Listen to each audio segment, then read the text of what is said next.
अगर बिटिया घर से रुखसत होके चली, मैका छूटत है तो दर्द होगा ही। भाई छूट रहा, बहनें छूट रही, माँ बाप छूट रहे। जब घर से रुखसत होके लड़की निकलती है तो सब कुछ सोच करके रो पड़ती। और जब लड़की रोती है तो आजकल के बाप का कहा काहे रो धरे जा, डराए ना। अगर वो आंखें नहीं उठाई तो क्या सारे आंखें हम निकाल लिया। अगर तनको बोले तो क्या सारे तो हम कत्ल करा दे, चाहे 10 बीघा जमीन बिका जाए, काहे डरात है जा। तो जब बप्पा पहलवान बनाए पठाई है तो वो अखाड़ा हो घर क्यों जन्नत में। ऐ लोगो, रसूलुल्लाह सल्लल्लाहु अलैहि वसल्लम की जिंदगी अपनाओ। क्या रसूलुल्लाह ने अपनी बेटी और अपने दामाद को सबक सिखाया। इसलिए बीवी शौहर का लिबास और शौहर बीवी का लिबास। याद रखो, आज शौहर कमा कमा के खिलाता है तो समझता है कि बीवी पर मेरा एहसान। बोलो, लेकिन यकीन जानो, शौहर का एहसान नहीं है बीवी पर, बल्कि बीवी का एहसान है शौहर पर। और एक एहसान नहीं, कई एहसान। हजरत उमर फारूक आदम रसूलुल्लाह सल्लल्लाहु अलैहि वसल्लम के सहाबी हैं, खलीफे दोम हैं। बड़ा मर्तबा इस्लाम में इनका बयान किया जाता है, बड़ा मर्तबा। हजरत उमर फारूक आदम रज़ियल्लाहु ताला अन्हु फरमाते हैं, ऐ लोगो, औरतों का एहसान मानो। सबसे पहला एहसान तो यह है कि औरतों की वजह से हमारी निगाहें गुनाह से बचती। किसी की माँ बहन बेटी पर हमारी निगाहें गलत नहीं उठती। किसकी वजह से? बीवी की वजह से। जब आदमी का पेट भरा होता है तब दूसरों के खाने पे नजर नहीं लगती। बोलो है कि नहीं?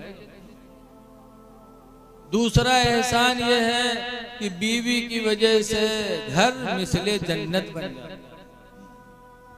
तीसरा एहसान यह है कि बीवी शौहर की अमानत को अपने पेट में 9 महीना तक महफूज रखती। चौथा एहसान यह है कि 2 साल तक लड़के को दूध सीने का मुफ्त में पिलाती, कोई पैसा लेती भी। और 5वां एहसान यह है सबसे बड़ा कि बीवियों की वजह से अल्लाह ताला हमें तुम्हें औलाद अता फरमाता। बीवी न हो तो ये गुडुआ पकुआ कहाँ से ली हो बताओ? है कोनो दुकान पर बिका? अल्लाह के रसूल ने एहसान माना। इसीलिए हुजूर की बीवी हजरत खदीजा का जब इंतकाल हुआ, हजरत आयशा से निकाह हुआ, हजरत आयशा के बिस्तर पे सरकार गए लेटे, तो जब सरकार करवट बदलते तो याद करते खदीजा, हाय मेरी खदीजा। दूसरी करवट जाते तो कहते हाय मेरी खदीजा। खदीजा का इंतकाल हो गया तो हजरत आयशा कहती हैं, क्या बुढ़िया की रट लगाते रहते हैं आप, जब देखो तब बुढ़िया खदीजा की याद करते रहते हैं। तो हुजूर फरमाते हैं, सुनो आयशा, मैं खदीजा को कभी नहीं भुला सकता। खदीजा का पहला एहसान मेरे ऊपर यह है कि जब दुनिया के लोगों ने मेरी नबूवत को झुठलाया तो सबसे पहले मेरी नबूवत पर ईमान लाने वाली खदीजा ही है। सुभान अल्लाह, बेशक। और खदीजा का दूसरा एहसान मेरे ऊपर यह है कि जब पूरा अरब मेरा दुश्मन बना तो खदीजा ने अपने दौलत और अपने तन धन से मेरी मदद फरमाई। बेशक, सुभान अल्लाह। दौलत खदीजा ने मेरे ऊपर कुर्बान कर दी।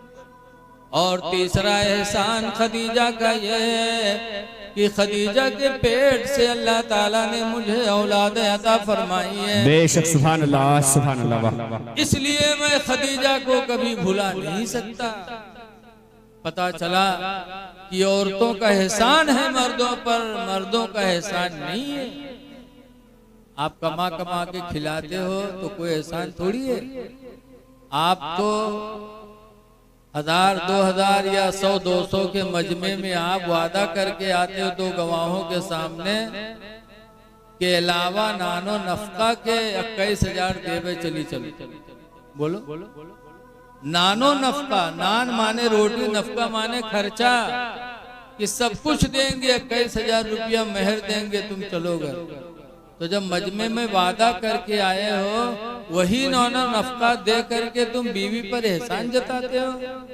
एहसान नहीं है, बल्कि जो तुमने मजमे में वादा किया है वो हक तुम पर वाजिब हो गया, उसको पूरा करना तुम पर वाजिब। औरतों के हुकूक होते हैं मर्दों। हदीस पाक में हुजूर से पूछा गया, मा हक़्क़ु ज़ौजति अला अहदिना, अल्लाह के रसूल बीवी का हक हम पर कितना है। सहाबा ने सरकार से पूछा कि बीवी का हक शौहर पर कितना है।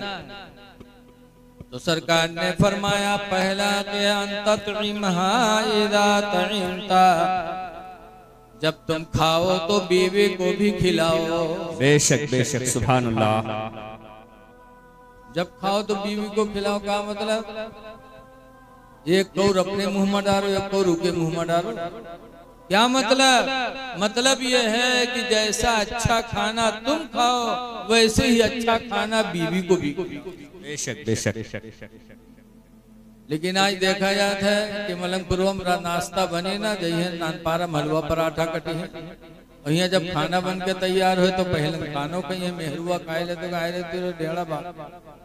ढेड़ा कत्ता बड़ा हो, तू पहले खाए लिए रे, मर्द नहीं खाए सब तू पहले खाए लिए रे। अल्लाह के नबी ने फरमाया, बीवी का हक शौहर पर यह है कि शौहर जो चीज खाए अपनी बीवी को खिलाए। एक मर्तबा रिसिया में तकरीर कर रहा था तो एक बनिया वहां का कहे, इसका मौलाना कहूँ जावा जाता झोला लेके जावा जाए, मूंगफली चबा तो दी मूंगफली डाल लो, पकौड़ी खाओ तो पकौड़ी डालो, कहूँ रास्ता में कोई खजूर खवाए तो खजूर डालो, दिन भर झोलम बटोर के लावा जाए कि जो खाओ वो खिलाओ। हमने कहा इसका मतलब ये नहीं है, मतलब ये है कि जितनी अच्छी चीज तुम खाओ उतनी ही अच्छी चीज बीवी को खिलाओ। बेशक बेशक। ये हक अल्लाह के रसूल ने बीवी का शौहर पर बताया। और दूसरे नंबर पर सरकार फरमाते, व तकसूहा इज़ा तकसईता, और जैसा अच्छा कपड़ा तुम पहनो वैसे ही अच्छा कपड़ा बीवी को भी पहनाओ। जितनी कीमत का तुम कपड़ा पहनो उतने ही कीमत का कपड़ा अपनी बीवी के लिए भी खरीदो। ये बीवी का हक है तुम पर वाजिब। और तीसरे नंबर पर फरमाया, वला तज़रिबिल वजहा, और चेहरे पे न मारो, बीवी के चेहरे पे न मारो। गलती करे तो मार सकते हो, बीवी को भी मार सकते हो, अपने बच्चे को भी मार सकते हो। इसीलिए हजरत इमाम आदम अबू हनीफा के नजदीक है कि लड़का 10 साल का हो जाए नमाज न पढ़े तो उसको मारो, और मारने पर भी नमाज न पढ़े तो उसको जेल में डाल दो। और जब तक जेल में लड़का नमाजी न बन जाए उस वक्त तक अपने लड़की की जमानत न मंजूर करो। ये हमारे तुम्हारे इमाम आदम का हुक्म है। लेकिन आज हम बच्चों को मारना छोड़ो, हम बच्चों से कहते भी नहीं है कि बेटा नमाज पढ़ो। अगर बाप नमाजी है तो सुबह उठेगा चुपके चुपके दरवाजा खोले कि खट से हो ही न जाए जो बीवी का आँख खुल जाए, लड़के की आंख खुल जाए। ये मोहब्बत नहीं है, हकीकत में अदावत। चेहरे पे न मारो, लेकिन चेहरा छोड़ दो। आजकल चेहरे पे मारने की ममानियत की गई है, क्योंकि ये चेहरा अल्लाह ताला ने कुरान में इसको बहुत हसीन बताया। 30वें पारे में अल्लाह फरमाता, वत्तीन वज़्ज़ैतून वतूर सीनीन वहाज़ल बलदिल अमीन, कसम है जैतून की, कसम है अंजीर की, कसम है तूर सीना पहाड़ की, कसम है शहर मक्का की। 4 चीजों की कस्में खाने के बाद अल्लाह ने फरमाया लक़द खलक़नल इंसाना फी अहसन तक़वीम, यकीनन इंसान को हमने सबसे अच्छी सूरत में बनाया, बेशक सुभान अल्लाह सबसे सुभान अच्छी अल्लाह। सूरत में बनाया। लिहाजा चेहरे पे मारना इस्लाम ने मना किया। लड़का गलती करे तो चेहरे पे न मारो, मारना गुनाह है। बीवी गलती करे तो चेहरे पे न मारो, मारना गुनाह है। हदीस पाक में खलक़ल्लाहु आदम अला सूरतिही, अल्लाह ताला ने आदम की औलाद को अपनी सूरत में बनाया। जबकि अल्लाह सूरत से पाक है, लेकिन हमारे तुम्हारे चेहरे की अजमत को बढ़ाने के लिए अल्लाह ने फरमाया कि मैंने आदम की औलाद को अपने सूरत पे बनाया, तो चेहरे पे मारना मना।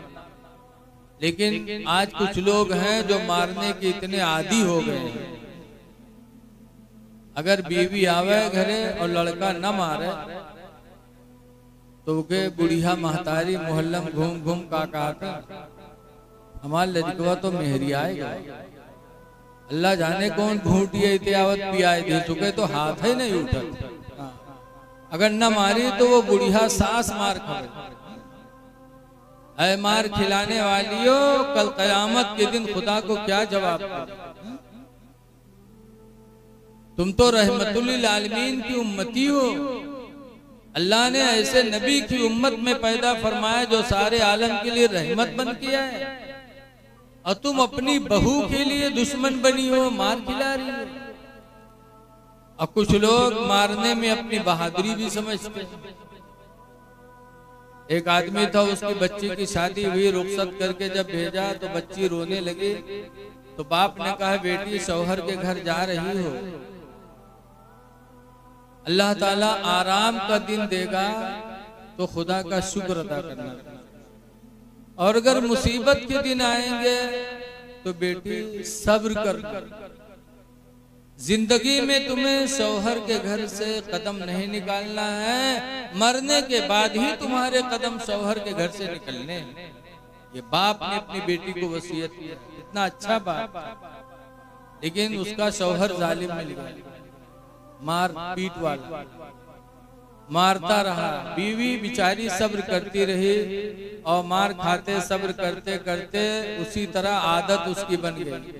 तो अब जैसे मर्द की आदत वैसे बीवी के, तो अब मारपीट सिलसिला धीरे धीरे बंद हो गया। जब बंद हो गया तो अब हफ्ता 2 हफ्ता गुजर के मारपीट बंद। तो आदमीवा के निकाह में औरतिया रहे, वो आदमीवा चटपटा है, बहुत परेशान की 2 हफ्ता होगा मारे नहीं, कैसे मारी। तो एक दिन दरवाजे पर ठाड़ सोचा प्रोग्राम बनावे कि मार के कौन सूरत अपना। तो एक सूरत के समझ में आई कि जय मछली ले, और मछली लाए के घर में रख दी। उसके बाद जब खाना बनाए के हमका बुलाई खाए खाते, जब हम बैठबे तो हम उससे पूछबे क्या रे सब मछली बनाए हैं? तो अगर कहीं हाँ सब बनाए हैं, तू ही कही के मरबे के सब कहे बना डाले रे, आधा रख दी थी कल का कही रे। अगर कही कि हाँ आधा बना है ना आधा रख दिया है, तू ही कही के मरबे की रख काहे दिए रे, मछली वही सड़ जे कि न सड़ी रे।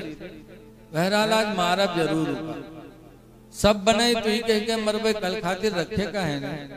अगर आधा बनाई आधा रख दी तू ही कही के मरबे की रख काहे दिए, वो सड़ जे कि न सड़ी रे। गवा मछली लेके आवा घरे रख दे। बीवी बिचारी खाना बना, नारे तकबीर, नारे रिसालत, नारे रिसालत। कारी आबिद रजा साहब क़िबला, कारी आबिद रजा साहब क़िबला, नारे तकबीर, नारे रिसालत। देखिए माशाअल्लाह हजरत कारी साहब क़िबला तशरीफ ले आए। वालेकुम अस्सलाम। अब मैं अपनी तकरीर ख़त्म ही कर रहा हूँ, क्योंकि अब लंबा वक्त जाएगा। कल है शायद बारात है, परसों। बहरहाल जब वो बीवी खाना बना के रखी, बुलाया खाने के लिए, तो प्रोग्राम के मुताबिक लाठी लेके आओ कि आज तो मरे ही मारे। बैठा, बीवी ने खाने दिया तो पूछा था सब मछलियां बनाए हैं रे, तो मूड हलेस बहुठाईस लाठी कहीं सारे सब कहे बना डाले रे, आधा रख दी थी कल का कही रे, कैसे रे भूल गई थी आधी मछली कल के लिए भी मैंने रख दी। अब यू सट, अब कोई आगे सवाल ही नहीं। तो बहरहाल खैस तो, लेकिन प्रोग्राम फेल होएगा तो खाना कहाँ जाएगा। एक लुकमा खैस के बाद उठ पड़ा। बीवी ने गर्मी का मौसम था, आंगन में बिस्तर बिछाया। जब ये लेटा तो बीवी गई पैर दबाने लगी कि मेरा शौहर है, दिन भर रोजी कमाया, थका मांदा होगा। तो गई पैर दाबने लगी। और जालिम वही चक्कर में पड़ा कि कैसे का मारी। तो आसमान पर देखत रहा इसे पड़ा और पैर दबावे। तो इका हल्की सी कहूँ लकीर आसमान में दिखाई पड़ी। तो बीवी से कहा थे अरे आसमान में लकीर कैसे रे। तो वह देखी तो कहे वो फरिश्तन के सड़क, फरिश्तन के सड़क कहीं ना अरे तू फरिश्तन के सड़क के नीचे हमारा बिस्तर बिछाया है रे। अगर उनके मोटर फिसली एक्सीडेंट हुआ तो हम मरब की बचब रे, दुश्मन वो उठाए के लाठी पीट के बहाएगी। ऐसे ऐसे जालिम दुनिया में पड़े। अल्लाह के रसूल ने फरमाया बीवी का तीसरा हक शौहर पर यह है वला तदरिबिल वजहा, कि उसके चेहरे पे न मारो। और चौथे नंबर पर सरकार फरमाते वाला तो कभी बिहा, और उसको बुरा न कहो, बीवी को बुरा न कहो। बहुत से कोई लोग कहते हैं तोर जात खराब, तोर खानदान खराब, कहते कि नहीं कहते गुस्से में। इस्लाम ने इन बोलियों को मना फरमाया कि बुरा न कहो। तो ऐ लोगों ये न समझो कि शौहर का एहसान बीवी पर है, बल्कि बीवी का एहसान शौहर पर। इसलिए बीवियों के साथ हुस्ने सुलूक का हुक्म कुरान ने दिया है। हुस्ने सुलूक करो। कुरान फरमाता आशिरुहुन्ना बिल मारूफ, उनके साथ तुम हुस्ने सुलूक किया। देखो निकाह हदीस में हुजूर फरमाते मन तज़व्वजा, जिसने निकाह किया फक़द इस्तकमला निस्फ़त दीन, तो उसने आधा दीन मुकम्मल कर लिया। हुजूर फरमाते मन तज़व्वजा फक़द इस्तकमला निस्फ़त दीन, कि जिसने शादी की उसने आधा दीन मुकम्मल कर लिया। फलियत्तक़िल्लाह फी निस्फ़िद दीन, तो सरकार फरमाते हैं आधे दीन के बारे में चाहिए कि अल्लाह से वो डरे। अब आधे दीन से मुराद रिस्क है, कि वो रिस्क के बारे में खुदा से डरे, रिस्क हराम से बचे और रिस्क हलाल को हासिल कर ले, तो गोया कि उसने अपना पूरा दीन हासिल कर लिया। निकाह किया आधा दीन, और रोजी हलाल खाया तो आधा दीन इससे पा गया। पता चला कि मुसलमान का पूरा दीन दो चीजों में है कि निकाह करे और हलाल रोजी करे। तो निकाह ये बहुत मुबारक चीज है। हुजूर ने फरमाया निकाह के दो बड़े फायदे, दो फायदे बहुत हैं। हुजूर फरमाते फ़इन्नहु यग़ुद्दु लिल बसरी, निकाह ये आंखों को झुका देता। और दूसरा फायदा बताया वयहसुनु लिल फर्जी, और निकाह यह शर्मगाह की हिफाजत करता है। इसलिए दुआ है कि कल होने वाली शादी को अल्लाह ताला मुबारक फरमाए, और अल्लाह ताला आने वाली किसी रुकावट अगर हो तो अल्लाह उसे दूर फरमा दे। निकाह कभी भी कर सकते। आज नवाबगंज से एक मास्टर साहब का फोन आया कि क्या जुमेरात के दिन रिश्ता की बात करना या कहीं रिश्ता ले जाना इस्लाम ने मना किया है। हमने कहा ना, आप साल के 12 महीना और हर महीने की 30 दिन में कभी भी निकाह का पैगाम ले जा सकते हैं और एक इंसान दूसरे इंसान को रिश्ता पेश कर सकते हैं। लेकिन आजकल पैगाम में भी देखा जाता है कोनो बिटिया तने मालदार है, वहां से जहेज ज्यादा मिले वाला है। तो एक साहब गए वहाँ पैगाम दे। तो सरके पता चला तो वह पहुंची। तीसर आदमी भी पहुंच गया, कहीं उके न करे उके टनकुआए झूठे बताए थे। दोसर जे कहे के मिर्गी आओ तो देखो फंस न जाए। लेकिन ये क्या जायज है? तहावी शरीफ की हदीस में है, हुजूर फरमाते हैं ला यख्तब बादुकुम बादा, कि तुम में का कोई किसी के पैगाम पर अपना पैगाम न पेश करे। कि किसी ने पैगाम कहीं पहुंचा दिया तो या तो शादी हो जाए या तो पैगाम खत्म हो जाए, तब दूसरे के लिए उस लड़की के पास पैगाम ले जाना जायज है, वरना जायज नहीं। तो हम एक दूसरे का भला करें, अल्लाह ताला हमारा आपका भला करेगा। इस शादी में वलीमा भी होता। रसूलुल्लाह सल्लल्लाहु अलैहि वसल्लम ने सना 8 हिजरी में जंगे हुनैन लड़ी, और जंगे हुनैन में सफिया के शौहर कनाना को मुजाहिदीन इस्लाम ने कत्ल कर दिया। सफिया कैदी बनाई गई माल गनीमत के तौर पर, और कैदी बनाकर मदीना लाई गई। तो जब माल गनीमत सरकार बांटने लगे तो सफिया दहिया कल्बी के हिस्से में आ गई, दहिया कल्बी को दे दी। और सफिया कौन थी? हजरत मूसा अलैहिस्सलाम की बेटी थी। बेटी थी या उनके बेटी नहीं थी, बहरहाल यहूदी थी। और हजरत मूसा अलैहिस्सलाम से उनका बहुत करीबी रिश्ता था, और ऊंचे खानदान की थी। और दहिया कल्बी मदीने मुनव्वरा में एक आम आदमी थे, कोई खास नहीं थे। तो लोगों ने हुजूर से कहा या रसूल अल्लाह, सफिया ऊंचे घराने की हैं और माले गनीमत में आपने दहिया कल्बी के हिस्से में दे दिया। इनके रिश्तेदार मदीने मुनव्वरा में रहते हैं, वो लोग देखेंगे तो इनको बड़ी गिरी निगाह से देखेंगे। सफिया सर नहीं उठा पाएंगी मदीना में कि इतने ऊंचे घराने की लड़की, और दहिया कल्बी के निकाह दहिया कल्बी के हिस्से में दे दिया। तो अल्लाह के रसूल, बेहतर है कि सफिया को आप अपने पास ले। तो सरकार ने दहिया कल्बी को पैसा देकर राजी किया, और उसके बाद सफिया से सरकार ने निकाह फरमाया। और निकाह फरमाने के बाद रास्ते ही में सफिया के साथ हुजूर ने रात गुजारी। और रात गुजारने के बाद जब सुबह हुई तो सरकार ने मुजाहिदीन से फरमाया कि जिसके पास जो चीज हो लाए। तो किसी के पास खजूरें थी तो ले आए, किसी के पास रोटियां थी तो ले आए, किसी के पास गुड़ था तो ले आए, किसी के पास सेतुआ था तो सेतु ले आए। जिसके पास जो था सब ला ला के सरकार के पास हाजिर। सफर में थे, फिर उन्हीं चीजों को आपस में सरकार ने एक दूसरे में मिला दिया।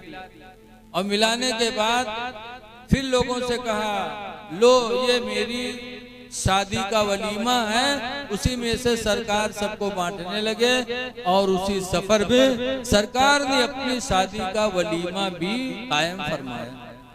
पता चला कि निकाह के बाद वलीमा करना ये मेरे नबी की सुन्नत है। अल्लाह तौफीक दे तो वलीमा करो। सरकार ने फरमाया वलीमा करो वलो बिशातिन, अगरचे एक ही बकरी से वलीमा करो। लेकिन वलीमा में आजकल खाने की बड़ी तबाही होती है। हुजूर ने फरमाया नबी हुरैरा काला काला रसूलुल्लाह, हजरत अबू हुरैरा से रवायत है, फरमाते अल्लाह के रसूल ने इरशाद फरमाया शर्रु ताआम ताआमुल वलीमा, खानों में सबसे बुरा खाना वलीमा का है। अल्लज़ी युदाल अहल अगनिया, वो वलीमा जिसमें मालदारों को दावत दी जाए, वयुतरकुल गुरबा, और गरीबों को छोड़ दिया जाए। तो इस पर भी हमारा आपका अमल हो। अल्लाह ताला इन चंद बातों को कबूल करे। अस्सलाम।